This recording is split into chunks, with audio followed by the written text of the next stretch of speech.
crypto con that is spreading across the globe, costing victims billions of dollars. This scam is often referred to as, quote, pig butchering. That is an analogy that's likening the effort to gain the victim's trust and then leading a pig to slaughter, basically. It truly is frightening, and Bay Area victims are sharing their stories in an effort to warn others. ABC 7 News I-Team reporter Melanie Woodrow is here now with the 7 on Your Side investigation. Mel? Kristen and Larry, this is happening internationally, and our story is part of an ABC News nationwide investigation. The victims are often highly educated and trusting. That sense of trust can cost them their savings in a matter of days.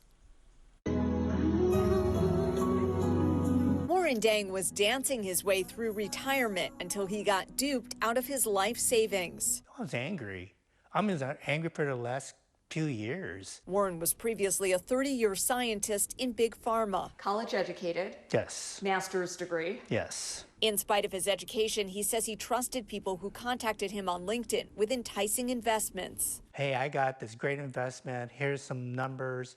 Look at the statistics on these. And so you dive in a little bit, maybe 5,000 or 10,000 at a time, and your return was like 20%. Then they entice you to get more and more money until they pulled out my 401, and that's the downfall. Each of those platforms disintegrated. One was my account got dissolved. The second, the scammer just took off. And the third, I couldn't even get my money out. The FBI tells ABC News that losses from investment scams rose from $3 billion in 2022 to $4.5 billion in 2023. Fraudsters are going to fatten up the victims by enticing the victims to put more money into an investment.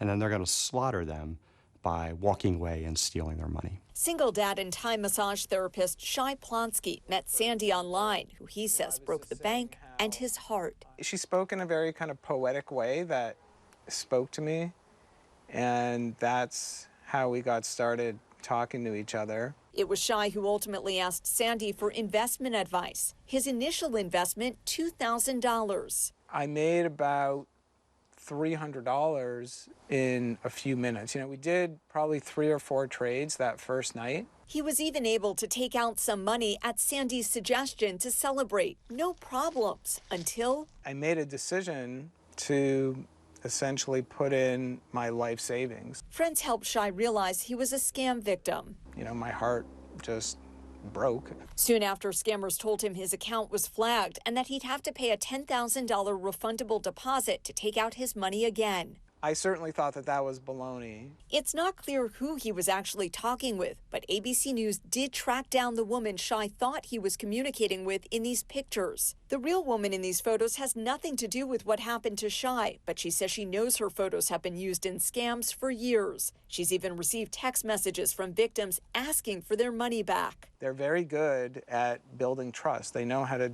do that. Santa Clara County Deputy District Attorney Erin West has taken on the battle against crypto scammers. Unfortunately, we find ourselves in a period of time that we need to be wary of anyone that comes into our circle. The people who lose their life savings aren't the only victims. Some people are being kidnapped and forced to scam others. It happened to Sarah, who agreed to speak with ABC News using a pseudonym and with her voice and face disguised. She was living in South Africa when she applied for a new job she believed would be in Bangkok. Well, I was expecting to be a customer service consultant. Instead, Sarah was kidnapped and brought to a compound in Myanmar where her passport was taken and her cell phone SIM card destroyed. Sarah took this photo outside the compound. When I got there, the first 3 days, they couldn't tell me what I was doing. All I could see people that were stressed, they were not happy, and they would just had their eyes glued on a computer. Sarah says she was instructed to play a part. So I had to I need to learn to be an Asian woman. I used to work for like 20 hours. I wanted to make an honest living, be an honest citizen. And here I am now, I'm a prisoner, forced to do things that I don't want to do. I feel for the people who are being trafficked in that way and who are being conned on the other side. The crypto con has law enforcement and prosecutors working overtime. This is so pervasive and is happening to so many people. It's very difficult on the back end when money goes to China and foreign countries for us to recover the money. and for us to necessarily work with the different law enforcement agencies in some countries that maybe the United States doesn't have the best diplomatic relations with. I'm come to the realization, never going to get that $2.5 million back. So that's why I went back to work as a consultant. And I owe $600,000 in back taxes to the state and feds. No, I definitely was not able to get it back. Sarah says the compound she worked at is still operating with increased security and worsened conditions. I escaped this. An ongoing battle with wounds beyond broken trust and obliterated savings. I don't want to lose my heart. I don't want to lose my love of life and of the world and the way that I live my life. I don't want to become a cynic.